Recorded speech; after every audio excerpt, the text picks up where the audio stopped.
اللہ کی اطاعت کی، جس نے اپنے اندر یہ صرف پیدا کر لی کہ میں اپنی زندگی اس طرح گزاروں گا جس طرح اللہ تعالیٰ نے کہا اور اس کے پیارے محبوب حضرت محمد صلی اللہ علیہ وسلم نے کہا، تو اللہ تعالیٰ نے وعدہ کیا ہے کہ میں ایسے شخص کو ہمیشہ ہمیشہ کی جنتوں میں داخل کر دوں گا۔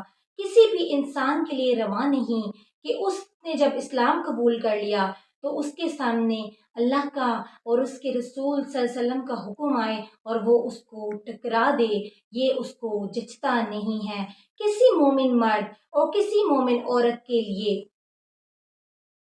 حلال نہیں کہ جب اللہ تعالیٰ کا فیصلہ قرآن کی صورت میں اور اس کے رسول صلی اللہ علیہ وسلم کا فیصلہ حدیث کی صورت میں آ جائے اور پھر وہ اپنی رائے کو مقدم کرے۔ جس نے ایسا کیا تو اس نے اللہ تعالیٰ کی نافرمانی کی اور اس کے رسول صلی اللہ علیہ وسلم کی بھی، اور جس نے اللہ اور اس کے رسول صلی اللہ علیہ وسلم کی نافرمانی کی تو اس سے بڑھ کر کوئی شخص کبھی گمراہ نہیں ہو سکتا۔ اللہ تعالیٰ فرماتے ہیں کہ اے میرے محبوب صلی اللہ علیہ وسلم، میں نے آپ کو اس پوری کائنات سے اعلیٰ بنایا ہے۔ آپ جیسی کوئی ذات نہیں ہے اور نہ ہی قیامت تک پیدا ہوگی، بے مثال بے نظیر۔ جس طرح اللہ تعالیٰ نے ان کو ذات کے لحاظ سے بے مثال بنایا ہے، اسی طرح وہ اپنی صفات میں بھی بے مثال ہیں۔ اللہ تعالیٰ نے قرآن پاک میں 3 بار اپنی ذات کی قسم اٹھائی کہ اے میرے پیغمبر، مجھے میری کبریائی کی قسم، میری عزت و جلال کی قسم، اگر آپ کی کوئی بات جس کو حتمی اور آخری نہیں مانا جاتا تو وہ میرے نزدیک مومن نہیں ہو سکتا۔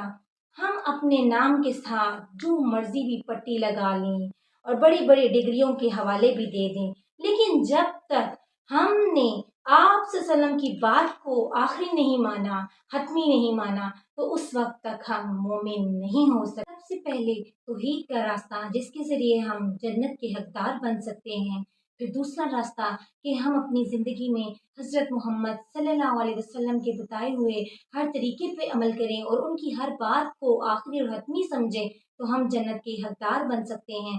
اور تیسرا وہ راستہ جس سے انسان جنت کا حقدار بن سکتا ہے وہ یہ ہے کہ اپنی زندگی کے معاملات میں انسان تقوی کو اختیار کرے۔ تقوی کی عمارت 4 پلرز پر کھڑی ہے۔ ایک زندگی میں اللہ کا خوف، دوسرا زندگی کا ایک ایک رویہ اور زاویہ ایسا ہو کہ اس پہ قرآن و حدیث کی چھاپ ہو، اور تیسرا جو بھی اللہ تعالیٰ نے تم کو دیا ہے تم اس پر خوش ہو کر الحمدللہ کہو کہ میں تو اس قابل نہ تھا جس قابل اللہ نے مجھے بنا دیا اور اللہ تعالیٰ نے مجھ پر یہ عنایت کی ہے۔ چوتھا، ہر وقت ایک ذوق شوق اور تڑپ ہو کہ مجھے اللہ سے ملنے جانا ہے، اللہ کے سامنے جانا ہے، تو میں نے اس کے لیے کیا تیاری کر رکھی ہے اور میں اس کے بارے میں اللہ کو کیا جواب دوں گا۔ وَسَارِعُوا إِلَىٰ مَغْفِرَةٍ مِّن رَّبِّكُمْ وَجَنَّةٍ عَرْضُهَا السَّمَاوَاتُ وَالْأَرْضُ وَأُعِدَّتْ لِلْمُتَّقِينَ۔ جلدی کرو اپنے گناہوں کی بخشش کروانے میں اور جنت کی طرف جانے میں۔ کون سی جنت؟ وہ جنت جو اللہ تعالیٰ نے متقیوں کے لیے تیار کی ہے۔ آج تم تقوی اختیار کرو، کل تم جنت کے حقدار بن جاؤ گے۔ دین اللہ تعالیٰ نے دے دیا، ہمیں سمجھا دیا اور کہا کہ ڈٹ جاؤ، یہ نہیں ہو سکتا کہ میں اپنے دنیاوی معاملات کی وجہ سے اپنی نماز پر سمجھوتا کر لوں، توحید پر کمپرومائز کر لوں۔ ہر کمپرومائز ہو سکتا ہے لیکن توحید پر، نماز پر، سچ پر کمپرومائز نہیں ہو سکتا۔ عبد الرحمن بن عوف رضی اللہ تعالیٰ عنہ سے کسی نے کہا کہ تم مٹی کا سودا کرتے ہو تو وہ سونے کے بھاؤ بکتا ہے، دنیا میں عالمی منڈی میں صف اول کے تاجر بن گئے ہو، کیا راز ہے اس کا؟ آج اگر کسی سے پوچھو تو لوگ کیا کہتے ہیں، ابھی نہیں آپ کو بتاتا، اکیلے میں بتاؤں گا۔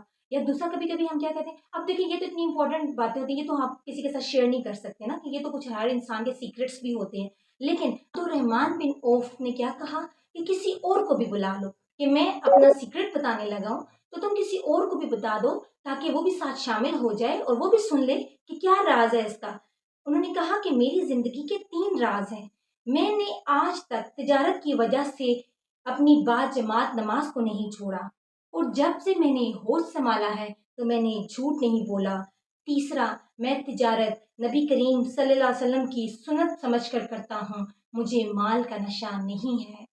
دن سے زیادہ کوئی جانور بھی اپنے پاس نہیں رکھتا۔ ایک بار میں نے 1000 اونٹ خرید لیے، لیکن 3 دن تک میرے پاس کوئی گاہک نہیں آیا۔ تیسری شام ایک گاہک آیا تو میں نے اونٹ بیچ دیے جتنے میں نے خریدے تھے۔ بات کرتے کرتے میں نے اس کو کہا کہ رسیاں میں خود کھولوں گا۔ 1000 اونٹ کی 1000 رسیاں اور یہاں ایک ایک درہم کی رسی بیچ کر میں نے 1000 درہم کا پروفٹ حاصل کیا۔ اللہ تعالیٰ نے عقل دی ہے تو اس عقل کو استعمال کرنا چاہیے۔ تو جنت میں جانے کا تیسرا اور اہم راستہ یہ ہے کہ انسان اپنی زندگی میں تقوی اختیار کرے، سچ بولے، اللہ تعالیٰ کے بتائے ہوئے راستے پہ کمپرومائز نہ کرے، جھوٹ سے اجتناب کرے، سچ بولنے کی کوشش کرے۔ یہ وہ اعمال ہیں جن سے ہمارا جنت میں جانا انشاءاللہ یقینی ہوگا۔ آگے بھی ہم اس کو جاری رکھیں گے انشاءاللہ۔ سبحانک اللہم و بحمدک اشہد ان لا الہ الا انت استغفرک و اتوب الیک۔ السلام علیکم ورحمۃ اللہ وبرکاتہ۔